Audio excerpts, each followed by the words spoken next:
problema de que me pregunten las dudas que hayan quedado en la clase, ¿sí? No sé si pueden ver bien la pantalla. Sí, la vemos bien. Sí, se ve. Bueno, bárbaro.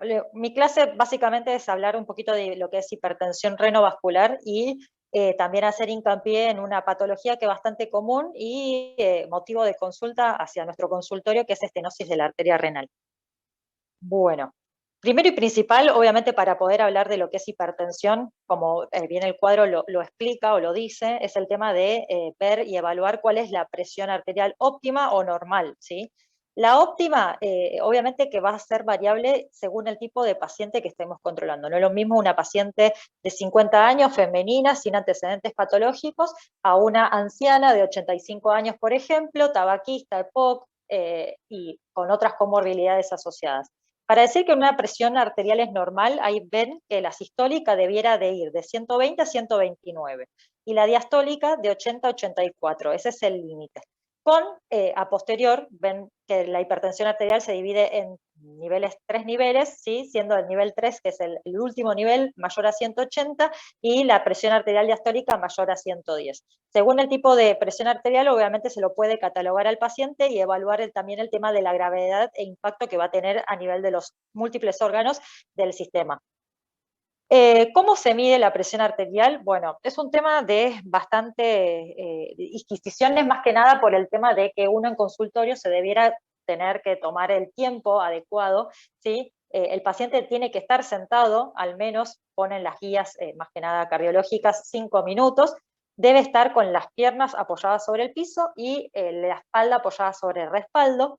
Tiene que ser adecuado el manguito que se utilice para medir la presión arterial del paciente según la circunferencia del brazo. No es lo mismo una paciente que pesa 40 kilos a un paciente que pesa 130 kilos, que obviamente la circunferencia del brazo va a ser distinta. Entonces cada uno se tiene que amoldar al manguito para esa circunferencia.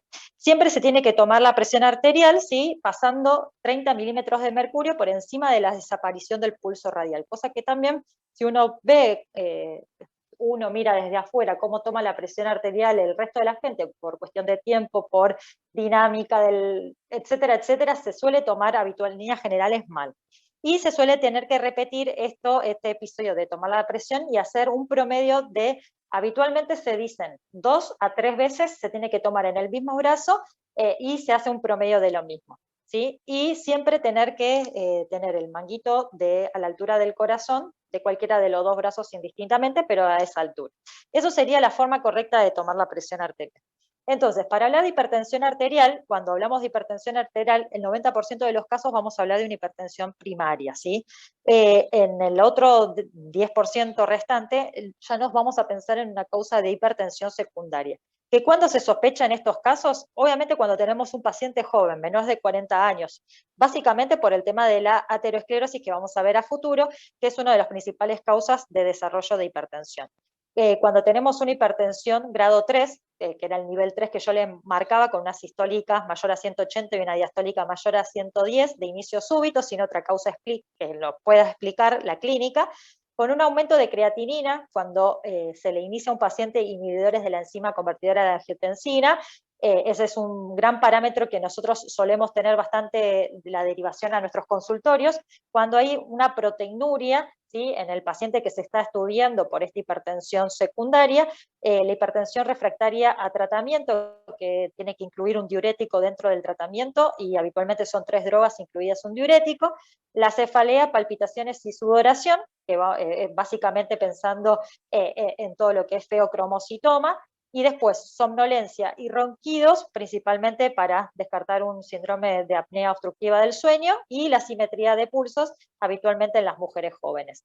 Entonces, la hipertensión renovascular se la va a definir como una elevación de lo que es la presión arterial, tanto diastólica como sistólica, producto por una variedad de condiciones que van a interferir en lo que es la circulación arterial de los riñones. Es la causa más frecuente de hipertensión arterial secundaria. Acuérdense que la primaria se lleva el 90% de los casos. La secundaria es mucho más rara, pero hay que sospecharla y obviamente hay que estudiarla en caso de que aparezca. Las causas más importantes van a ser la displasia fibromuscular en un 10% de los casos, y por supuesto la enfermedad aterosclerótica se va a llevar un 90% de los casos. ¿Cuál es la fisiopatología? Principalmente va a estar dada por lo que es la activación del sistema renina-angiotensina-aldosterona, que es lo más importante. La renina plasmática se va a activar cuando la presión de la postestenótica renal va a caer aproximadamente un 10 o un 20% y gatilla obviamente la liberación de la secreción de esta renina plasmática. Entonces, ¿cuáles son las condiciones para una estenosis? ¿Sí? Vamos a tener, la estenosis puede ser unilateral o bilateral. Obviamente, unilateral va a influir solamente sobre uno de los dos riñones que tenemos. Eso va a actuar en base a la reducción de la perfusión renal con activación de este sistema, ¿sí? Del sistema renina-angiotensina-aldosterona, estimulando la liberación de angiotensina 2, que es un potente vasoconstrictor. ¿Sí? Entonces, a partir de eso se produce la hipertensión dependiente de angiotensina.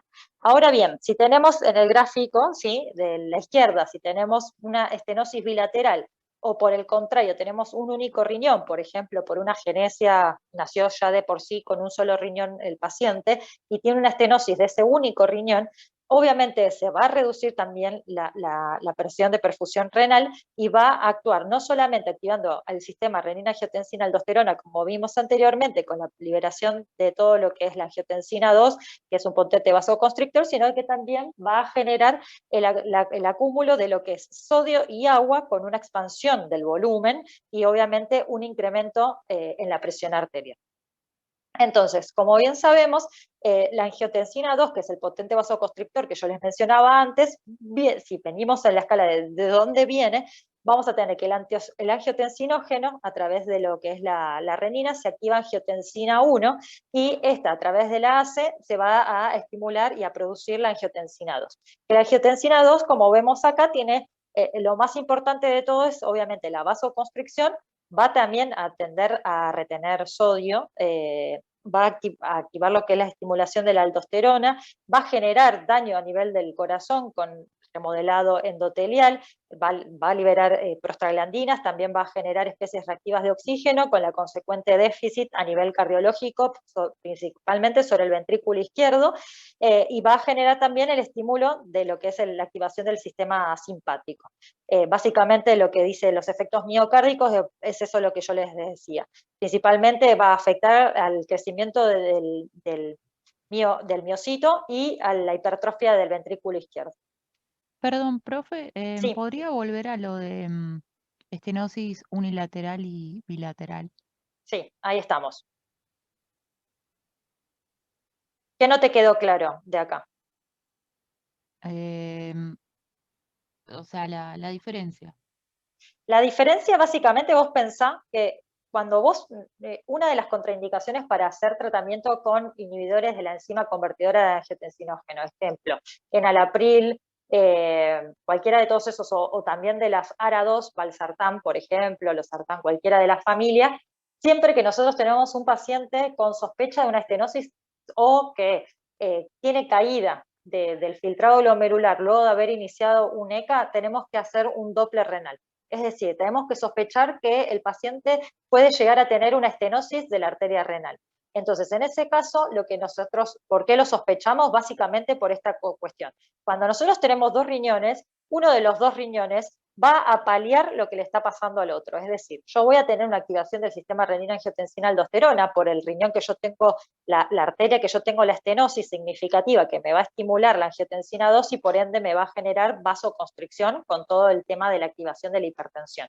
Ahora bien, si yo tengo el otro riñón en donde la perfusión está correcta, va a tratar de suprimir ese sistema renina-angiotensina-aldosterona y me va a incrementar a mí la excreción de sodio. Por lo tanto, voy a hacer como una balanza que me va a compensar lo que uno no puedo, el otro me lo va a compensar.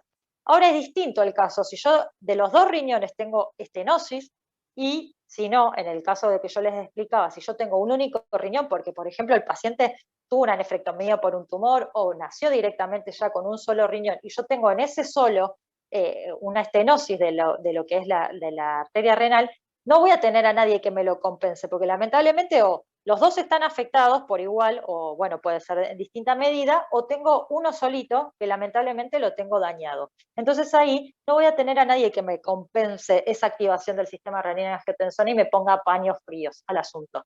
Entonces ahí voy a tener la estimulación del sistema renina-angiotensina-aldosterona y voy a tener retención también de sodio y agua. Acuérdense que si tengo retención de sodio, también voy a tener de agua con el aumento de peso y obviamente la sobrecarga hídrica que va a manifestar el paciente. No sé si quedó claro o no.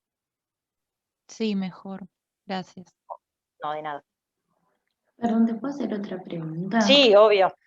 Entonces, en un paciente donde tiene una estenosis unilateral y el otro riñón compensa, ¿no tendrías hipertensión? No, lo vas a tener porque vos el sistema lo estás activando. Es decir, la angiotensina la estás liberando. El problema está en que el otro riñón lo que puede hacer es sacar sodio, eliminar por orina sodio y eliminar agua por orina. Entonces no vas a tener la sobrecarga hídrica per se. Ah, ok, o sea, como Vas que a lo va a tener la atenuar. hipertensión. Claro, exactamente, no vas a tener un cuadro florido de sobrecarga hídrica. Claro. El otro paciente, lamentablemente, vas a estar hipertenso y no va a dar abasto porque no puede ni siquiera eliminarlo por orina. Entonces, todo eso lo va a retener. Al retenerlo, obviamente te va a aumentar.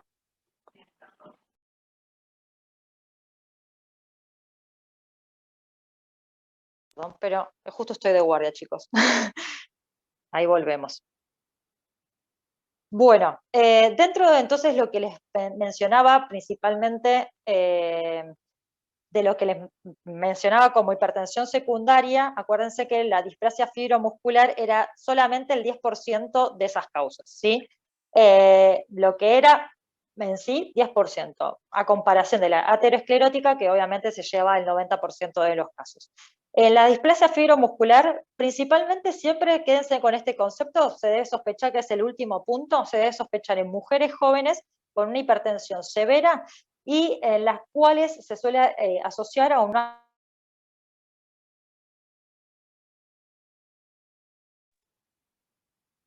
Bueno, en sí, la fisiopatología se desconoce. Hay tres tipos de fibrodisplasia. La más común, como ven ahí, es la fibrodisplasia medial del 85%, y luego le siguen la intimal y la periadventicial. Principalmente es a nivel de la adventicia media, eso es lo más importante que se tienen que quedar. Y las lesiones habitualmente se pueden ubicar en lo que son las porciones distales o mediales de la arteria renal, no a nivel lejano, ¿sí? Puede acompañarse de cualquier otra formas, pero principalmente lo que quiero que se lleven es eso, sospecharlo siempre en mujeres jóvenes que tengan una hipertensión arterial descontrolada sin ninguna otra causa, ¿sí? Y la auscultación del soplo carotidio o a nivel del soplo abdominal también es categórico. Por el otro lado tenemos, como les decía, la principal, la enfermedad renovascular aterosclerótica, que habitualmente es el anciano, ¿sí? A mayores de 50 años ya uno considera que puede tener, aumenta el riesgo de todos los que son los factores de riesgo cardiovasculares, ¿sí? Y es una manifestación de la aterosclerosis sistémica porque habitualmente suele acompañarse de enfermedad coronaria, enfermedad cerebrovascular, enfermedad de periférica, es decir, por ejemplo, que tenga una arteriopatía periférica, y también con...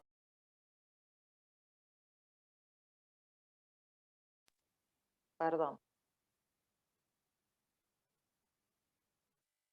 No sé si ahí están viendo bien. Sí, sí, se ve. Perdón.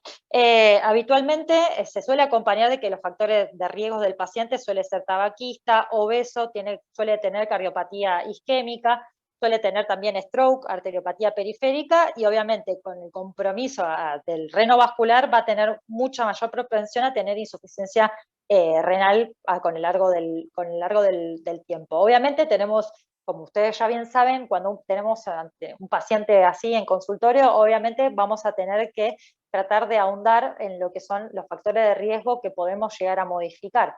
Es decir, ¿qué se les ocurre preguntarle a este tipo de paciente? Y fuma. Perfecto, fuma.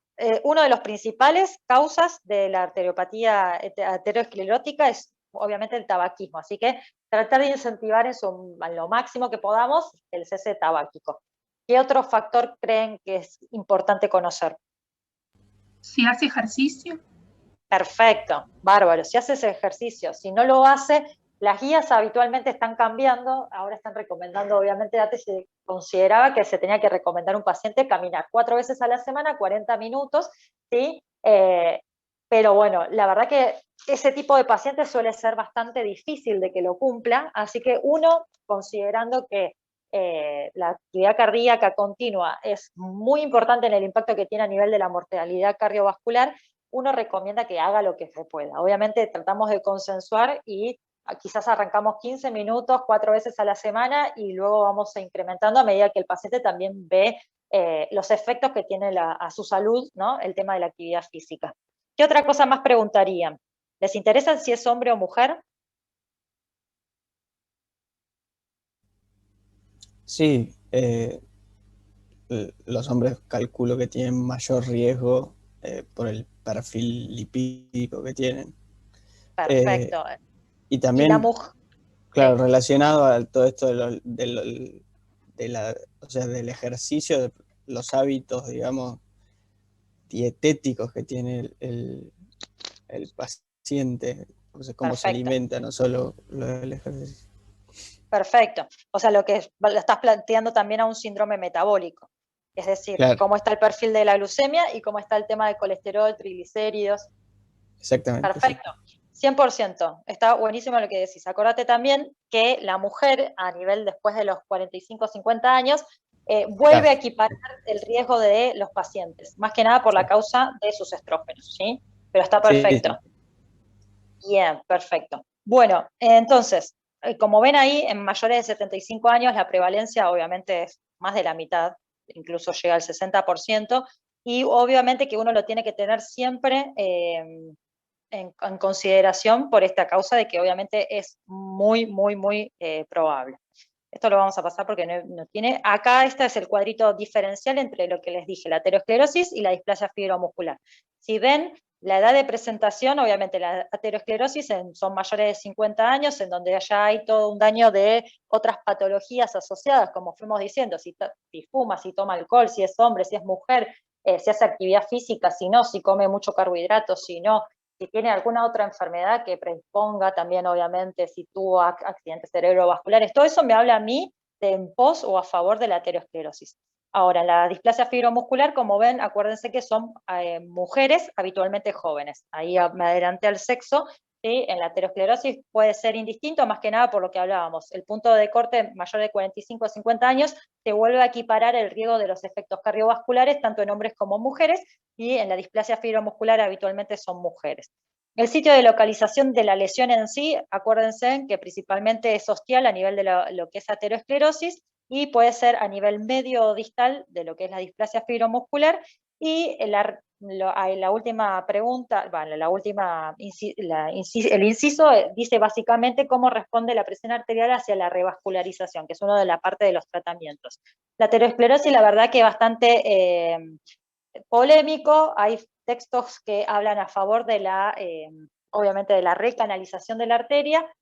Hay criterios muy estrictos que habitualmente es con un 70% de la oclusión del vaso, uno tiene que hacer tratamiento quirúrgico, entre 50 o 70 es discutible según ciertos parámetros, habitualmente se hace tratamiento médico y se evalúa cómo es la respuesta al mismo, y en cambio en la displasia fibromuscular habitualmente luego del tratamiento quirúrgico, del intervencionismo, habitualmente los pacientes obviamente mejoran esas cifras tensionales porque se resuelve la causa de inicio.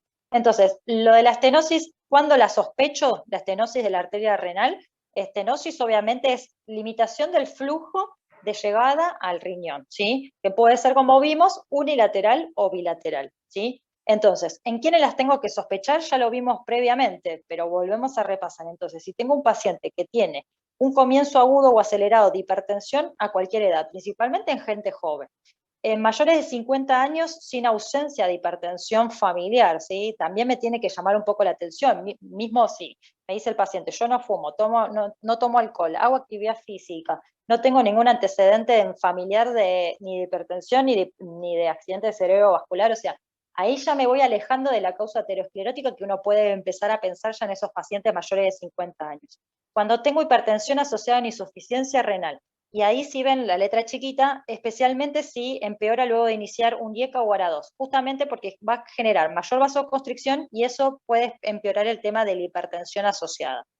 Cuando tengo un paciente internado en el hospital de forma recurrente por insuficiencia cardíaca, uno también tiene que sospechar que por la activación del sistema renina-angiotensina-aldosterona voy a tener un estímulo constante de vasoconstricción y por lo tanto me va a generar congestión cardíaca.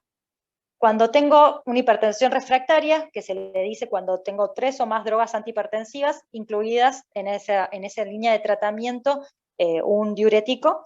Cuando tengo una hipertensión severa en niños o adolescentes, asimetría del tamaño renal en las pruebas de imágenes, es decir, cuando yo tengo una estenosis, habitualmente el riñón va sufriendo, obviamente, la falta de perfusión correcta y de a poquito se me va a ir atrofiando. Si yo llego tarde, es decir, dejé un paciente siempre hipertenso, nunca le hice un ecodoppler de los vasos renales, yo no pude diagnosticar esa estenosis de la arteria renal y ese riñón, obviamente, ante la falta de nutrición, básicamente irrigación, se atrofia con el tiempo, es decir, va a estar mucho más chiquito. Y después los soplos vasculares que decíamos de cualquier localización y pensar siempre o buscar en una chica joven hipertensa el tema del soplo abdominal, más que nada para descartar o ver que no sea una displasia. Entonces, las manifestaciones clínicas de esta hipertensión renovascular va a ser principalmente y ante todo la activación del sistema renina-angiotensina-aldosterona, ¿sí? Obviamente eso puede llegar a estimular al sistema nervioso simpático, puede generar también anormalidades del ritmo circadiano, ¿sí? Y daño acelerado de órganos blancos. Siempre pensar o tener bien presente el tema de la hipertrofia del VI por todo lo que vimos, ¿sí? La activación de lo que es la angiotensina 2, que va a generar todo el compromiso cardíaco que mencionábamos antes, puede también acelerar lo que es la enfermedad microvascular, injuria renal y fibrosis en diferentes partes del cuerpo. Tanto en el riñón como el corazón van muy de la mano y muchos de los pacientes que tienen hipertensión de larga data sabemos que a largo plazo va a impactar de lleno en lo que es la función del riñón. Entonces, ¿cómo es el diagnóstico? Básicamente, el diagnóstico se va a basar en observar bien esa disminución del diámetro de la arteria renal. ¿Y cómo lo hacemos? Tenemos varios métodos. La arteriografía es el gold estándar, ¿sí? La arteriografía es un método que es obviamente invasivo que utiliza contraste endovenoso. Es decir, nos sirve a nosotros para diagnosticarlo, pero no solo para diagnosticarlo, sino también a fines terapéuticos. Eso es lo más importante, lo que le suma un plus. Ahora bien, la arteriografía, si bien es el gold estándar y que uno quisiera hacerle a todos los pacientes, por decirlo, yo ya lo tengo diagnosticado y si lo encuentro lo puedo llegar a tratar también si es, obviamente cumple los criterios para hacer el tratamiento quirúrgico. Piensen ustedes que muchas veces nos llegan pacientes que tienen alteración de la función del riñón y usamos contraste. Y una de las contraindicaciones de justamente este estudio es evaluar la función del riñón. Si yo la función del riñón la tengo bien, es decir, tengo por ejemplo una creatinina de 0,6, un buen clearance de creatinina, el paciente no tiene grandes comorbilidades, sin lugar a duda no tengo ninguna contraindicación. El problema está en que si tengo, por ejemplo, una creatinina de 4, y ese paciente voy a quizás a elegir otro método diagnóstico y si los otros métodos diagnósticos fallan, quizás como última opción lo tendría que hacer, pero con una creatinina así uno corre el riesgo de usar contraste y obviamente generar una nefropatía por contraste, es decir, exacerbar el cuadro de la insuficiencia renal y también los riesgos de una probable diálisis a futuro, ¿sí? O a mediano plazo. Entonces, también otro de los estudios que podemos llegar a solicitar es una renografía con captopril, que básicamente lo que nos va a ayudar es la posibilidad de descartar la hipertensión arterial renovascular.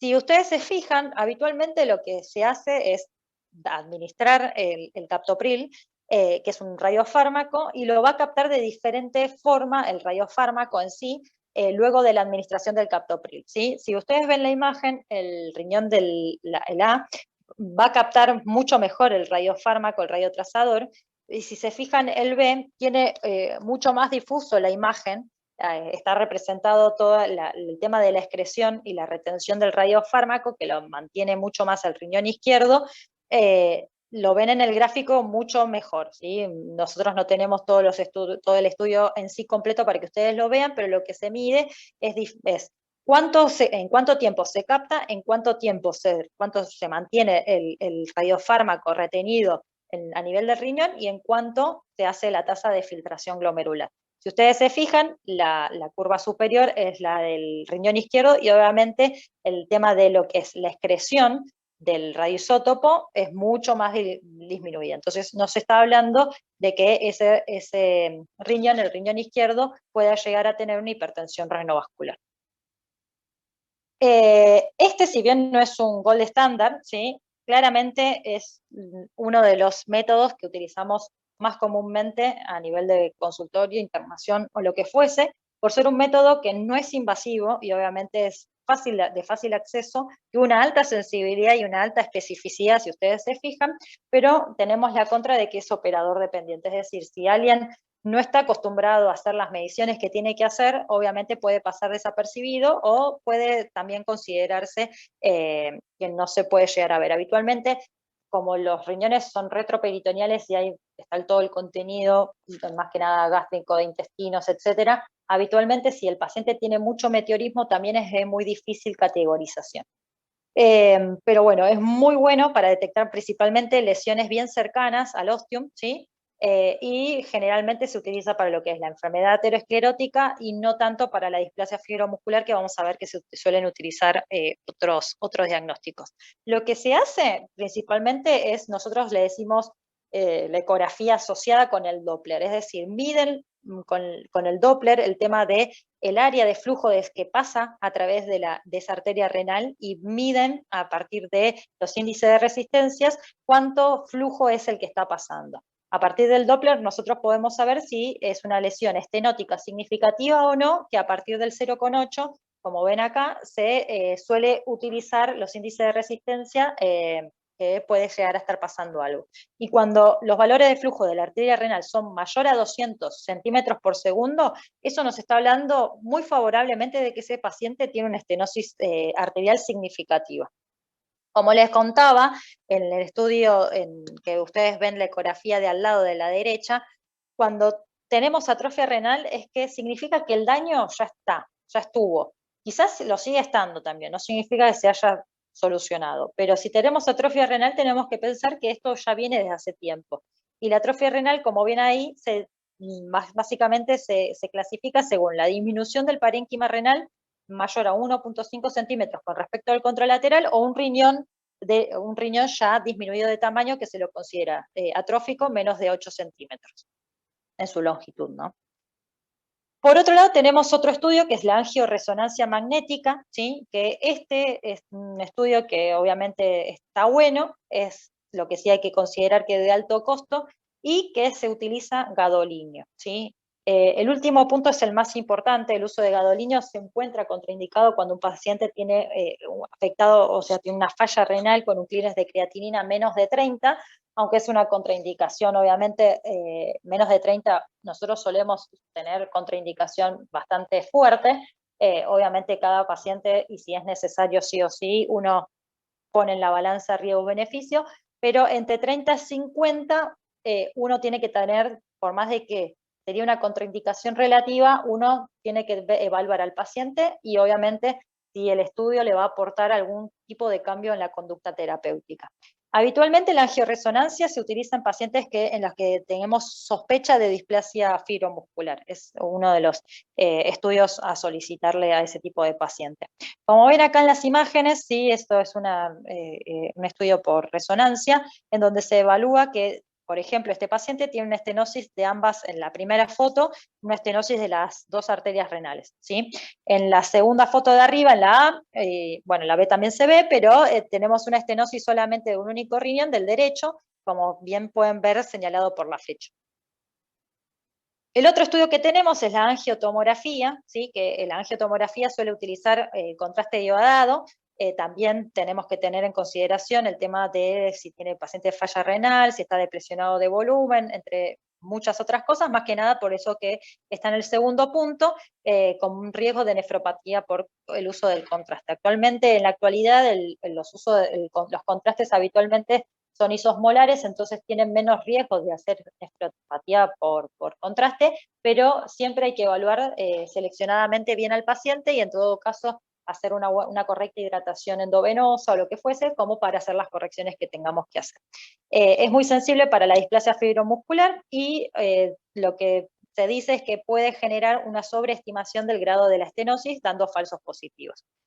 Ahí vemos bien, ¿sí? La falta de perfusión en la primera foto, lo que se puede llegar a ver bien es la falta de perfusión a nivel del riñón, lo que es el riñón derecho, a nivel de lo que es del tercio medio para la parte superior. Entonces vemos en lo que es la angiotomografía, vemos la estenosis que encontramos a nivel de ese sector. Y si se fijan bien, ahí se ve bien el tema de la perfusión, que la mitad del riñón derecho es deficiente a comparación del polo inferior. Entonces, ¿cuáles son los factores pronósticos que va a depender el tema de esta hipertensión? Va a ser el grado ya que haya dejado esa hipertensión al nivel del parénquima renal. Si ese daño o esa hipertensión va a actuar o tiene una coexistencia con enfermedad vascular periférica, es decir, un paciente que tiene vasculopatía periférica, sabemos que el grado de compromiso o de afectación que tiene sistémica obviamente es de mucho mayor impacto que alguien que no tiene esa repercusión. Si el paciente tiene una insuficiencia renal crónica terminal, le decimos a esos pacientes que están ya en diálisis, ¿sí? Obviamente es mucho, la comorbilidad de esos pacientes aumenta sustancialmente. La severidad de la estenosis de la arteria renal se lo puede clasificar, que puede ser hasta 50, de 50 a 70 o mayor a 70. Cuando es mayor a 70, obviamente la severidad es muchísimo mayor y habitualmente esos pacientes van a tratamientos cruentos, intervencionismo, entre 50 o 70 o menores de 50, habitualmente primero siempre se prueba con tratamiento médico y entre 50 y 70, si falla el tratamiento médico, uno puede plantearse el tema del intervencionismo. Y obviamente que no es lo mismo si la estenosis es de un solo lado, teniendo dos riñones, o si es de los dos lados, teniendo los dos riñones, justamente por esa razón que explicábamos antes, ¿sí? Que no solo se va a activar el sistema renina-angiotensina-aldosterona, sino que me va a fallar la parte de eliminación o estimulación de la aldosterona para la eliminación de lo que es el sodio y la retención de agua. Entonces, ¿cuál es el tratamiento? Principalmente los que estuvimos hablando, ¿sí? Los factores de riesgo cardiovascular que fueron nombrando muy bien todos ustedes, habitualmente hacer hincapié, si el paciente fuma, si está obeso, el tema de cómo come, mandarlo a un nutricionista, el tema de actividad física y de qué forma, ¿sí? Todas las medidas que nosotros podamos modificar. Entonces, obviamente tenemos que plantearnos, necesitamos, si tiene el colesterol alto, ¿necesita ese paciente estatina? Bueno, primero uno siempre a un paciente, dependiendo obviamente de los valores, pero y dependiendo también del paciente, uno trata de ir por las medidas o los factores que uno puede ir modificando. Es decir, bajar de peso, actividad física, cese tabáquico, todo eso va a repercutir de forma positiva también en lo que son el perfil lipídico. Entonces, si vemos que a los 2 meses de haber iniciado toda la dieta, etcétera, no mejora, bueno, uno se plantea ya reforzar eso con estatinas, por ejemplo. Si los triglicéridos están altos, ¿le podemos dar medicamentos o no? Lo mismo, se suele dar medicamentos, entonces ácido fibronilítico, por ejemplo, podría ser una opción. Ahora, si la presión está en 160, pese a todas las medidas que se han modificado, el paciente cumple la dieta, no toma alcohol, hace actividad física, y el paciente no mejora esa hipertensión, ¿cómo se puede tratar? Bueno, tenemos obviamente, la clase de hipertensión sería otro tema aparte, pero habitualmente uno inicia con IECA o ARA2, ¿sí? Obviamente se va titulando de manera escalonada y controlando al paciente y controlando obviamente que no haga efecto rebote, ver el tema del potasio, ver el tema de la función del riñón, como les dije, recuerden que una hipertensión secundaria uno también la puede sospechar si al paciente le dan un IECA o un ARA2 y secundariamente a eso hace un aumento de la función del riñón, por ejemplo, básicamente injuria renal. Y bueno, obviamente tener en consideración si el paciente a su vez es hipertenso, si es diabético, qué otras comorbilidades tiene, principalmente cardiovasculares. Como ven bien, IECAS o ARAS-2 para nosotros son los primeros que habitualmente solemos dar. Después el tema del tratamiento de la hipertensión obviamente va a ir variando según el tipo de paciente. Podemos llegar a dar beta bloqueantes, podemos llegar a también dar diuréticos, que solemos asociarlo cuando ya los primeros pasos no suelen dar tanto resultado o cuando encontramos que el paciente puede llegar a tener a su vez algo de insuficiencia cardíaca leve en contexto de los estudios que se le van practicando.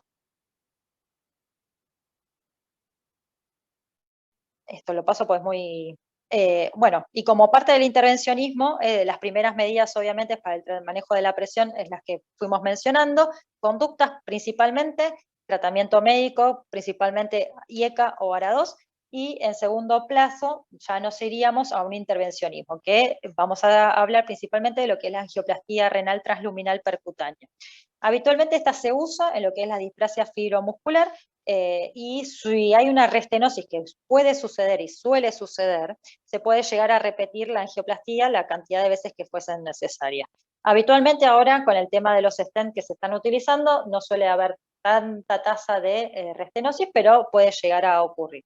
Con el stent endovascular, habitualmente también puede haber restenosis, lo que les decía del tema de la estenosis, ahora con el tema de los stent liberadores de fármacos, habitualmente no tanto, pero puede ocurrir y generalmente se produce alrededor del año del procedimiento. Y cuando un paciente, por ejemplo, con una estenosis que ha sido candidato a este tipo de conducta terapéutica, nosotros tenemos que controlar bien de cerca el tema del colesterol y el tema también de todos los factores de riesgo, porque si aumenta la progresión de la falla renal, tenemos que pensar que se pudo haber restenosado o que también pudo haber hecho nefropatía, no solamente por contraste por la angioplastía en sí, o puede haber hecho a una patología que no importa que se acuerden, pero es más nuestra, que se llama embolia de colesterol, propio de estos pacientes que tienen gran aterosclerosis. Habitualmente, ¿cuáles son las complicaciones? Las complicaciones locales, principalmente por hematomas o sangrados en sitios obviamente, de la colocación de entrada de la angioplastía, y las complicaciones mayores, lo que veníamos contando un poco antes, obviamente puede ser una injuria renal aguda a largo plazo con terapia de reemplazo renal, que es eso TRR, el arterioembolismo, la disección y una trombosis de la arteria renal, que la verdad es que es el de menor porcentaje de todos los casos. La revascularización quirúrgica, ¿sí? Habitualmente ya no se utiliza de manera habitual, tiene alta tasa de mortalidad y ahora con la angioplastía la verdad que quedó en un último plano, diría yo. Y básicamente estos dos estudios lo que comparan o lo que demuestran es que hubo beneficios en cuanto a la mejoría, en cuanto a la función del riñón, entre el tratamiento médico versus la colocación del stent. Por eso hoy en día se está tomando una conducta obviamente mucho más conservadora, iniciando con tratamiento médico y modificando las causas que se pueden modificar para, si no responde en ninguno de los casos, que obviamente va progresando ese grado de estenosis o la sintomatología del paciente, uno ahí sí tendría o debería ir al tratamiento quirúrgico. Nada más, chicos. Eso es todo. No sé si me quieren ir preguntando algo.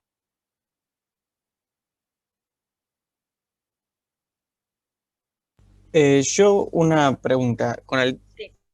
el tratamiento de la hipertensión y la administración de IECA o de un IECA o un ARA2, de farmacología tenía entendido que estaba absolutamente contraindicado en hipertensión renovascular. Ok. Esto entiendo que, bueno, de la teoría a la práctica a veces hay una distancia, ¿no? Pero no, está perfecto lo que decís, pero me vas a decir vos, ¿cuándo no darías entonces un IECA o un ARA2 en la estenosis? claro, cuando es bilateral, por la vasodilatación de la deferente. Exactamente, Pero, cuando vos tenés un riñón único o cuando tenés los dos con una estenosis significativa de los dos. Ahí sí, a ese paciente nunca en la vida le vas a dar un IECA o un ARA2, justamente por lo que decís vos.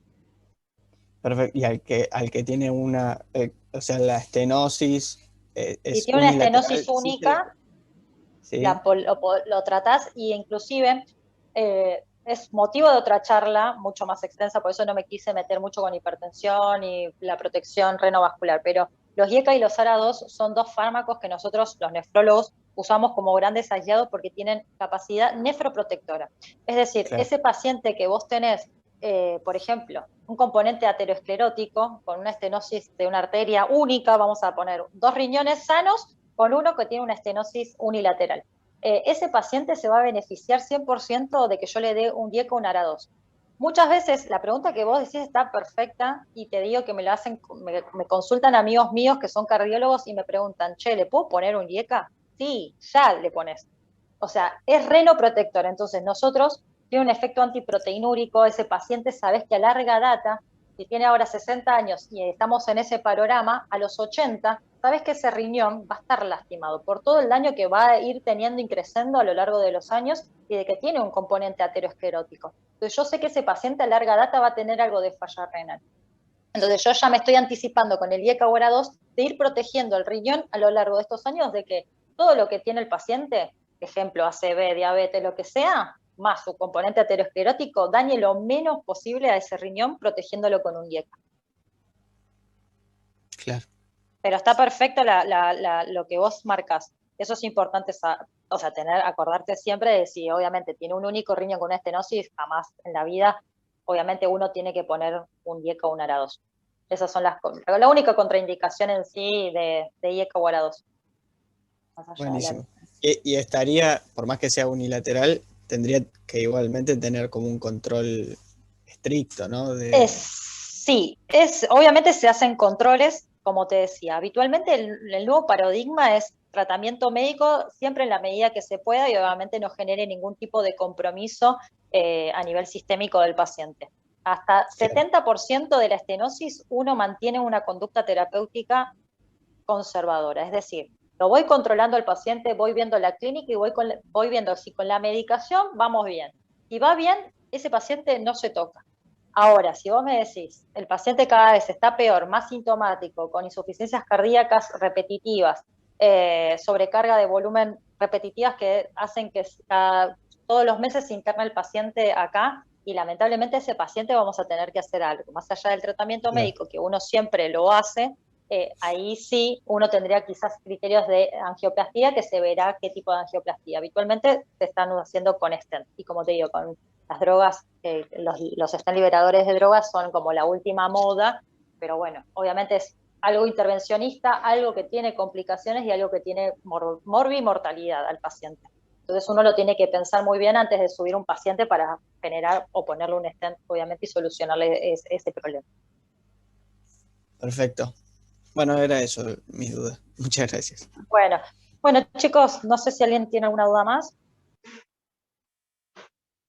No, por el momento. No, muchas gracias. Bueno, cualquier cosa igual, si no tengo ningún problema. Algo que si cuando lean el tema o lo que sea les surge alguna duda, no hay problema, me escriben al grupo y les paso mi mail, no sé, como ustedes quieran y me las hacen. Así las hacemos de última en privado y no tienen vergüenza, me pueden preguntar cualquier cosa. No tengan miedo, estamos acá para aprender. Bueno, muchas gracias. Bueno, chicos, doctora. que tengan Que tengan muy buena buen semana. día. Gracias, igualmente.